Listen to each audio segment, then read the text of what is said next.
Hello students, myself Vandana Dave from Civil Department. Welcome to our lecture number 15 of Construction Project Management.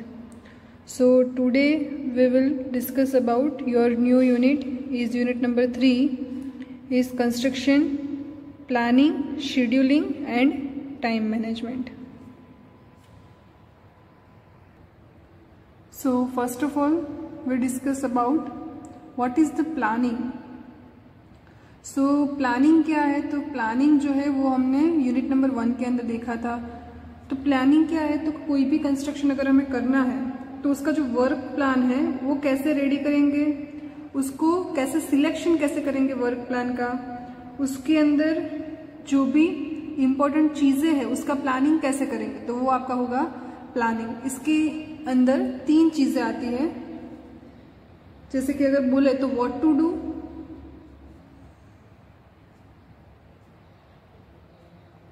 यानी कि क्या करें, how to do यानी कि decide हो गया है कि क्या करना है तो वो कैसे करें,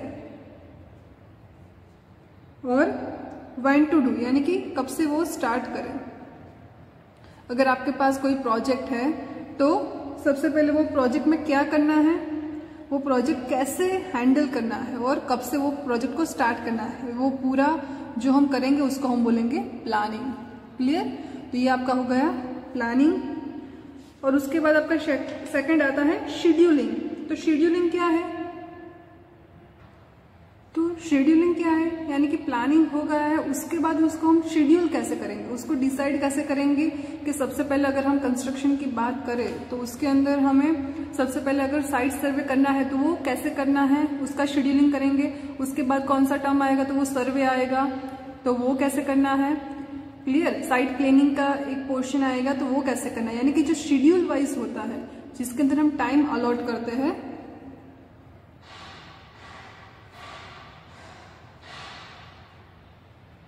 तो उसको हम बोलेंगे शेड्यूलिंग.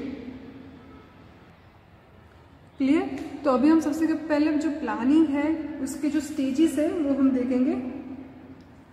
तो नंबर 1 आपका आएगा, ये आपका फर्स्ट पॉइंट है,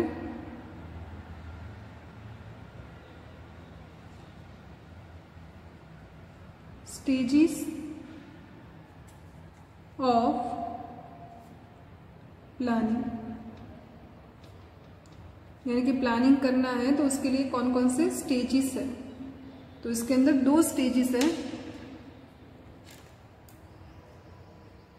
नंबर 1 है pre tender planning, pre tender planning, और नंबर 2 है पोस्ट टेंडर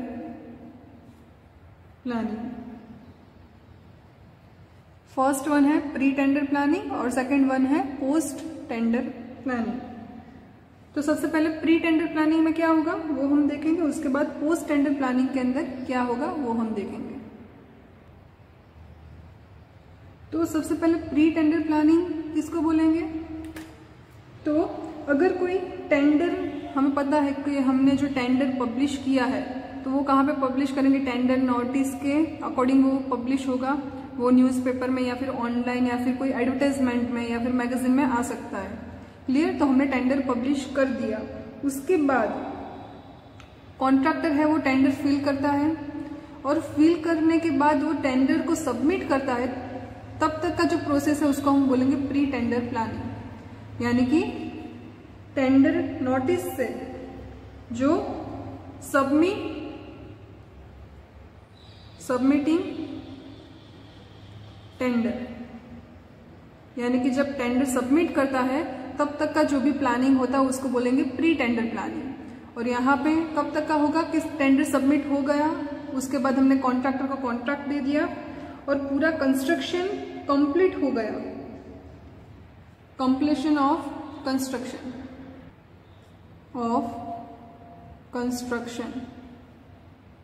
तो वो आपका होगा पोस्ट टेंडर प्लानिंग. और जो पोस्ट टेंडर प्लानिंग है उसको हम कंस्ट्रक्शन स्टेज या फिर कॉन्ट्रैक्ट स्टेज भी बोल सकते हैं. इसको हम कंस्ट्रक्शन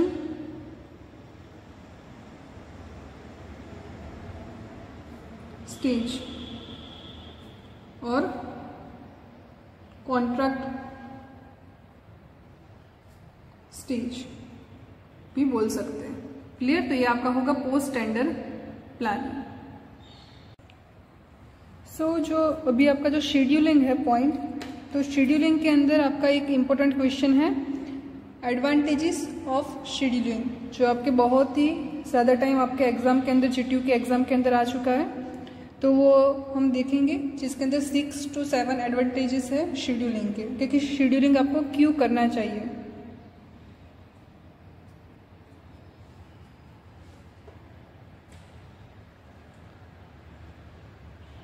सो अभी हम देखेंगे एडवांटेजेस ऑफ शेड्यूलिंग।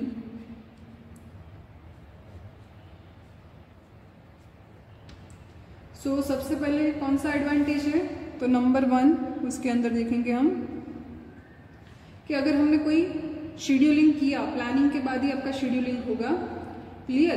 तो वो शेड्यूलिंग के लिए जितनी भी एक्टिविटी है उसके लिए हम टाइम अलॉट करेंगे। तो टाइम अलॉट करने के बाद उसके अंदर क्या पता चलेगा हमें कि मटेरियल कितना चाहिए, उसके अंदर कौन सी मशीनरी कहाँ चाहिए, कितने लेबर्स चाहिए। तो वो आपका एक एडवांटेज रहेगा शेड्यूलिंग का। टाइम शेड्यूलिंग, यानी कि सबसे पहले उसका आएगा टाइम शेड्यूलिंग। तो कोई भी अगर शेड्यूलिंग कर रहा है तो उसके अंदर सबसे पहले हम टाइम अलॉट करेंगे, उसके बाद ही हमें पता चलेगा कि इसके अंदर कौन सा मटेरियल जाएगा, किस टाइम पे कहाँ पे कौन से लेबर यूज होंगे, कौन सा इक्विपमेंट कहाँ पे यूज होगा। तो वो इस शेड्यूलिंग के बाद आपको पता चलेगा।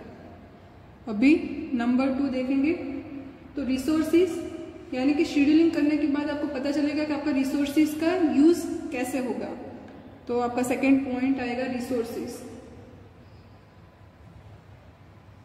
यानी कि जो भी रिसोर्सेज आपको यूज करने हैं वो टाइम के अकॉर्डिंग आप यूज कर सकते हैं, अगर आपका शेड्यूलिंग प्रॉपर हुआ होगा कंस्ट्रक्शन प्रोजेक्ट का। तो उसके बाद है डिले,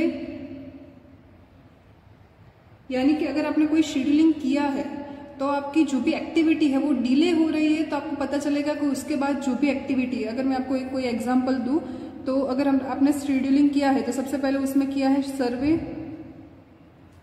उसके बाद किया है साइट क्लीनिंग। क्लियर? तो अगर आपका सर्वे, ये आपका नंबर 1 है शेड्यूलिंग का, और ये आपका नंबर 2 है। तो अगर आपका सर्वे में डिले हो रहा है तो आपको पता चलेगा कि इसके अंदर कितना टाइम लगाएंगे, तो आपका साइट क्लीनिंग का जो प्रोसेस है वो इजीली स्टार्ट हो जाए। तो इसके लिए अगर आपका कोई डिले हो रहा है, कोई भी सिचुएशन के अकॉर्डिंग कोई भी वर्क अगर आपका डिले हो रहा है, तो वो आपको इजीली, आपको वो फ्लेक्सिबिलिटी के साथ वो आपको हो जाएगा, यानी कि जो प्रोसेस है वो रुक नहीं जाएगी, वो कंटिन्यूअसली चलेगी। तो वो आपका डिले नहीं होगा कोई भी प्रोजेक्ट। उसके बाद है एनवायरमेंटल इश्यू, यानी कि अगर कोई एनवायरमेंटल, यानी कि अगर मॉनसून की सीजन है और बारिश ज्यादा हो रही है तो आपका कोई वर्क नहीं हो सकता, कंस्ट्रक्शन का कोई वर्क वहां पे नहीं हो सकता। तो ऐसे सिचुएशन में भी आपका जो अगर शेड्यूलिंग प्रॉपर होगा तो आप वो ऑटोमेटिकली शेड्यूल कर पाएंगे कि मॉनसून की सीजन में आपके 2 मंथ या फिर 3 मंथ है वो आपके बिगड़ेंगे ही वहीं पे। उसके बाद है नंबर 5 कि अगर आपका शेड्यूलिंग प्रॉपर होगा तो जो इंटरकनेक्शन है जो भी एक्टिविटी का वो अच्छे से हो पाएगा।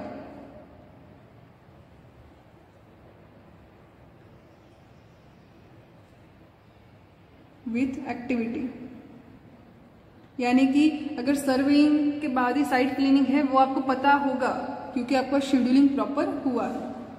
और उसके बाद आपका लास्ट है कि आपको शेड्यूलिंग क्यों करना चाहिए, तो आपकी जो इकोनॉमी, मैक्सिमम इकोनॉमी आपको मिले इसके लिए आपको शेड्यूलिंग करना चाहिए, यानी कि आपके मनी जो है वो ज्यादा से ज्यादा स्पेंड ना हो, तो उसके लिए आपको शेड्यूलिंग करना चाहिए। तो ये आपका है एडवांटेजेस ऑफ शेड्यूलिंग। तो अभी इसके बाद हम देखेंगे नेक्स्ट पॉइंट आपका है टाइप्स ऑफ शेड्यूलिंग। वो भी आपका एक इंपॉर्टेंट क्वेश्चन है, टाइप्स ऑफ शेड्यूलिंग। तो उसके अंदर फर्स्ट है टाइप्स ऑफ शेड्यूलिंग में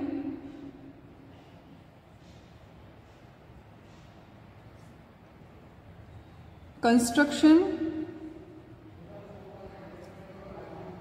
शेड्यूलिंग, नंबर 2 है मटेरियल शेड्यूलिंग, नंबर 3 है इक्विपमेंट शेड्यूलिंग। उसके बाद है नंबर 4 लेबर शेड्यूलिंग। उसके बाद है नंबर 5 फाइनेंस शेड्यूलिंग।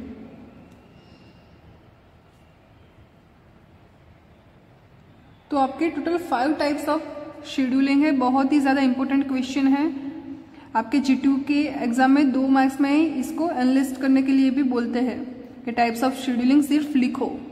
तो सबसे पहले कौन सा आएगा, तो कंस्ट्रक्शन का शेड्यूलिंग आएगा, उसके बाद मटेरियल का शेड्यूलिंग आएगा, उसके बाद आएगा इक्विपमेंट शेड्यूलिंग, उसके बाद आएगा लेबर शेड्यूलिंग, उसके बाद आएगा फाइनेंस शेड्यूलिंग। तो सभी को हम टर्न बाय टर्न देखेंगे। तो सबसे पहले अगर हम देखें तो कंस्ट्रक्शन शेड्यूलिंग क्या है, तो वर्ड पर से ही आपको पता चलेगा कि कंस्ट्रक्शन शेड्यूलिंग क्या है, कि जिसके अंदर हम कंस्ट्रक्शन का शेड्यूलिंग करेंगे। कंस्ट्रक्शन का दैट मीन्स कि अगर हमारा कंस्ट्रक्शन हमने किसी कॉन्ट्रैक्टर को दिया है या फिर जो भी हमने कंस्ट्रक्शन स्टार्ट किया है, तो उसको कंस्ट्रक्शन से स्टार्टिंग से उसके एंड तक जितनी भी एक्टिविटी है उसका हम शेड्यूलिंग करेंगे, तो उसको हम बोलेंगे कंस्ट्रक्शन शेड्यूलिंग। अगर मैं आपको एक एग्जांपल दूं, तो अगर हम लिखे कि सबसे पहले अगर हमने अर्थ वर्क हमने सबसे पहले किया एक्सकेवेशन, तो ये आपकी नंबर 1 एक्टिविटी होगी, नंबर 1 यहाँ पे। 2 आपका होगा फाउंडेशन।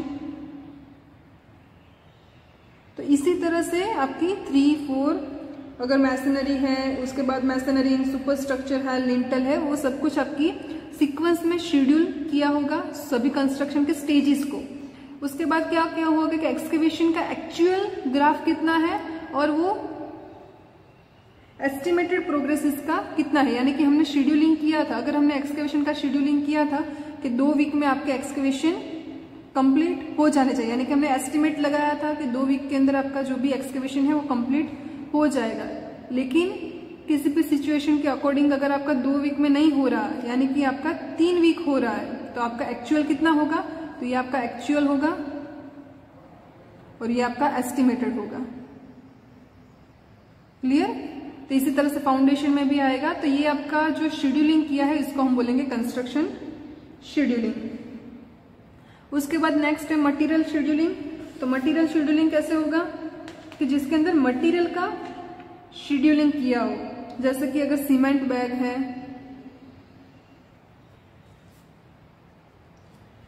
फिर ब्रिक है, सैंड है, तो वो वीक के अकॉर्डिंग उसका शेड्यूलिंग किया होगा कि सीमेंट बैग एक फर्स्ट वीक है तो उसके अंदर सीमेंट बैग आपकी 3 यूज हुई, ब्रिक कितनी यूज हुई, तो 4 यूज होगी, ये कितना होगा, तो इसके अंदर भी एक्चुअल और एस्टिमेटेड आएगा। उसके बाद आपका है इक्विपमेंट शेड्यूलिंग, यानी कि इक्विपमेंट का शेड्यूलिंग करना है, तो वो भी आपका इजीली हो जाएगा इक्विपमेंट का शेड्यूलिंग। तो उसके अंदर अगर हम देखें तो अगर हमने कोई ट्रांजिट मिक्सचर मंगाया है या फिर बुलडोजर मंगाया है, तो उसको हम कैसे शेड्यूल करेंगे। तो अगर ट्रांजिट मिक्सचर है तो अगर हम मंथ वाइज देखें तो अगर अप्रैल में आपको 2 ट्रांजिट मिक्सचर चाहिए तो वो आपको पहले से ही अवेलेबल हम कर देंगे। बुलडोजर अगर आपके जून के अंदर 3 बुलडोजर चाहिए तो वो पहले से ही शेड्यूलिंग होगा, तो यानी कि जून से पहले अगर बुलडोजर में कोई भी प्रॉब्लम है या फिर कोई भी मेंटेनेंस करवाना है तो वो हो जाए। तो तो इसको हम बोलेंगे इक्विपमेंट शेड्यूलिंग। उसके बाद है लेबर शेड्यूलिंग। तो लेबर शेड्यूलिंग में भी ऐसा ही होता है कि जो भी लेबर है, लेबर के टाइप्स आपको पता होंगे। जो आपका ईसीवी यानी कि एस्टिमेशन कॉस्टिंग एंड वैल्यूएशन की जो सब्जेक्ट था आपका 5th में, उसमें आया था लेबर। तो जिसके अंदर कौन कौन है, तो मेन लेबर होता है, फीमेल लेबर होता है, हेड लेबर होता है, पीस्ती होता है, मैसन होता है। तो वो सब कुछ आपका लेबर में आएगा। तो वो जो भी लेबर है वो आपको कौन से लेबर किस मंथ में कितने चाहिए वो पहले से ही हम शेड्यूल करके रखेंगे, यानी कि आपका लेबर की भी जो भी रिक्वायरमेंट है वो वहां पे फुलफिल हो जाए, यानी कि बाद में ऐसा ना हो कि आपको लेबर ना मिले। क्लियर? तो ये आपका होगा लेबर का शेड्यूलिंग। और लास्ट में आपका है फाइनेंस शेड्यूलिंग। तो फाइनेंस शेड्यूलिंग में क्या होगा, तो हम एस्टिमेटेड कॉस्ट यानी कि वो एस्टिमेटेड फाइनेंस डिसाइड करते हैं कि इतने में आपका पूरा का पूरा कंस्ट्रक्शन हो जाएगा। उसके बाद एक्चुअल कितना हुआ है वो हम देखते हैं, तो उसको हम बोलेंगे फाइनेंस शेड्यूलिंग। तो कोई भी कंस्ट्रक्शन है तो हम ऐसा ही सोचेंगे कि जो भी आपका फाइनेंस हो वो कम से कम यूज हो और अच्छे से अच्छा उसमें वर्क मिले। तो इसके लिए हम एस्टिमेटेड कॉस्ट को पहले बनाते हैं, उसके बाद आपका एक्चुअल कितना उसमें मनी स्पेंड हुआ तो वो उसके बाद हम देखते हैं, तो उसको हम बोलेंगे फाइनेंस शेड्यूलिंग। क्लियर? तो ये आपके हैं टाइप्स ऑफ शेड्यूलिंग। उसके बाद आपका एक इंपॉर्टेंट क्वेश्चन है,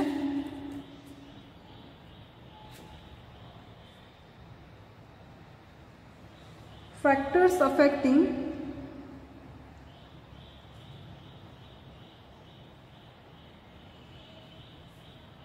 प्लानिंग ऑफ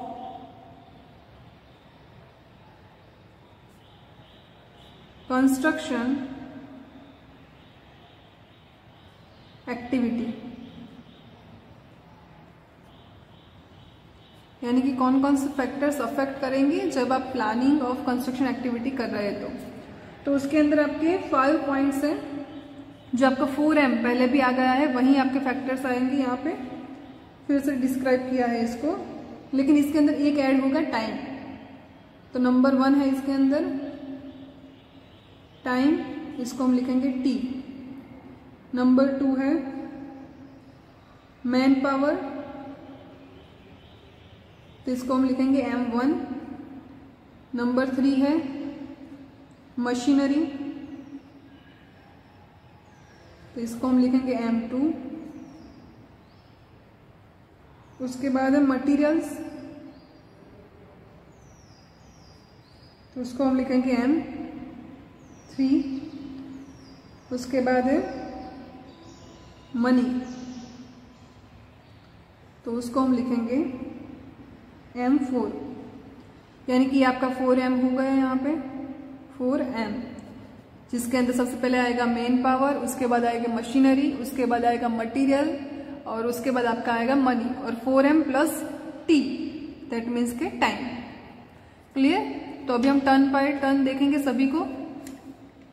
तो सबसे पहले आपके कैसे फैक्टर्स अफेक्ट करेंगे आपका टाइम, तो वो तो आपको पता ही है कि अगर आपका टाइम डिले हो गया तो आपका पूरा का पूरा जो कंस्ट्रक्शन एक्टिविटी का शेड्यूलिंग किया है या फिर प्लानिंग किया है उसका कोई भी मीनिंग नहीं है। तो टाइम आपका प्रॉपर होना चाहिए, यानी कि टाइम के अंदर कोई भी आपका डिले नहीं होना चाहिए।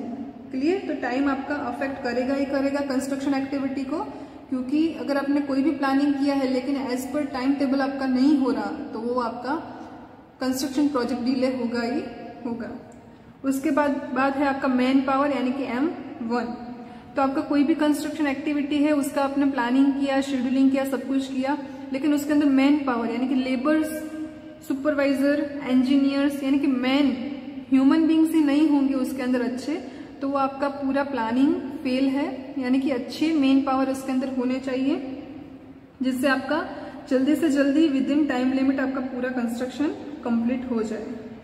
उसके बाद है मशीनरी यानी कि M2। तो M2 में क्या आएगा, मशीनरी आएगी, यानी कि अगर मशीनरी अच्छी नहीं है, हमें पता है कि पहले के कंस्ट्रक्शन में हम मैन्युअली हैंड मिक्सिंग करते थे, लेकिन अभी हमारे पास ट्रांजिट मिक्सचर है जिससे हम ज्यादा बल्क में भी हम कंक्रीट को मिक्स कर सकते हैं। तो वो आपका मशीनरी का जो एडवांटेज है वो आपको नहीं मिलेगा, तो आपका जो कंस्ट्रक्शन एक्टिविटी है वो डिले होगा, क्योंकि मशीनरी से आपका जो भी स्पीड ऑफ कंस्ट्रक्शन है वो हाई होगा। उसके बाद है मटेरियल्स यानी कि M3। तो उसके अंदर क्या होगा कि अगर आपका मटेरियल अच्छी तरह से आपको नहीं मिल रही, अगर आपको ब्रिक की रिक्वायरमेंट है और ब्रिक अच्छी तरह से नहीं मिल रही, जो भी मटेरियल है उसका ट्रांसपोर्ट नहीं हो रहा अच्छी तरह से, उसकी मटेरियल की क्वालिटी अच्छी नहीं है, तभी आपका वो अफेक्ट करेगा आपके प्लानिंग में, जो भी आपने कंस्ट्रक्शन एक्टिविटी का प्लानिंग किया है उसके अंदर। उसके बाद है लास्ट में आपका मनी, यानी कि मेन उसके है M4, यानी कि आपको पता है कि अगर कोई हम सिक्योरिटी एडवांस लेते हैं, अर्लीस्ट मनी डिपॉजिट भी लेते हैं, मटेरियल एडवांस भी लेते हैं, तो जो भी मटेरियल का एडवांस लिया है या फिर मोबिलाइजेशन भी एडवांस लिया है, तो उस सभी का प्लानिंग अच्छी तरह से होना चाहिए। यानी कि लास्ट में ऐसा ना होना चाहिए कि आपके जो बजट है उसके अंदर कोई आपका मनी पावर ना रहे। यानी कि अगर आपने कोई कॉन्ट्रैक्टर को कॉन्ट्रैक्ट दे दिया है पूरा, उसको आपने एडवांस भी दे दिया है, ओनर ने उसको एडवांस भी दिया है, लेकिन वो जो कॉन्ट्रैक्टर है उसने ऐसे ही पैसे दे दिए सभी को, तो वो आपका मनी का जो शेड्यूलिंग होगा वो प्रॉपर नहीं होगा। तो लास्ट में अगर मनी नहीं होगा तो ये कुछ भी नहीं हो पाएगा। तो ये आपके 5 फैक्टर्स अफेक्ट करेंगे आपके प्लानिंग को। अगर आपने कंस्ट्रक्शन एक्टिविटी का कोई प्लानिंग किया है तो उसको आइए आपके 5 फैक्टर्स अफेक्ट करेंगे। क्लियर? और अभी आपका एक लास्ट पॉइंट है आज के टॉपिक का,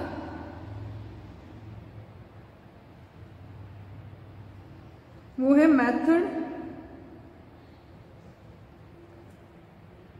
used in planning of construction activity। Clear? तो कौन कौन सी मेथड यूज होगी? तो उसके अंदर 2 मेथड यूज हो रही है। फर्स्ट है गैंट बार चार्ट,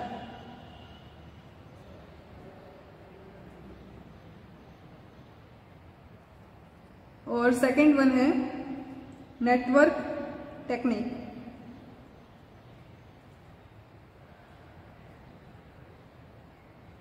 और इसके अंदर भी 2 पार्ट है। नंबर 1 CPM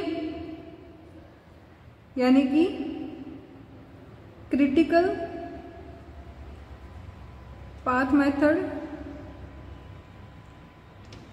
और नंबर 2 है PERT यानी कि program evaluation and review techniques. तो ये आपके कंस्ट्रक्शन प्लानिंग की 2 मेथड है जो जनरली हम कोई भी कंस्ट्रक्शन जो भी कर रहा है वो आपका यूज करेगा। सबसे पहले है गैंट बार चार्ट और नंबर 1 है नेटवर्क टेक्निक। उसके अंदर 2 पार्ट है, CPM है, PERT है। तो इसका फुल फॉर्म आपको खास याद रखना है, बहुत ही ज्यादा इंपॉर्टेंट है, आपके एग्जाम में आता ही आता है। CPM का फुल फॉर्म होगा आपका क्रिटिकल पाथ मेथड, और PERT का आपका फुल फॉर्म होगा program evaluation and review techniques. Clear? तो ये आपका ये दोनों का फुल फॉर्म है। तो अभी हम आपका जो नेक्स्ट लेक्चर है उसके अंदर जो एग्जाम्पल जो CPM यानी कि क्रिटिकल पाथ मेथड के जो टर्म्स है, टेक्निकल टर्म्स, वो भी देखेंगे। उसके बाद जो उसके अकॉर्डिंग जो भी एग्जाम्पल आता है आपका सॉल्विंग का, जो चार्ट सॉल्विंग का जो प्रॉब्लम आता है, वो अभी हम आपका लास्ट लेक्चर में, नेक्स्ट लेक्चर के अंदर हम कंटिन्यू करेंगे। So to be continue the next lecture. Thank you for the watching everyone.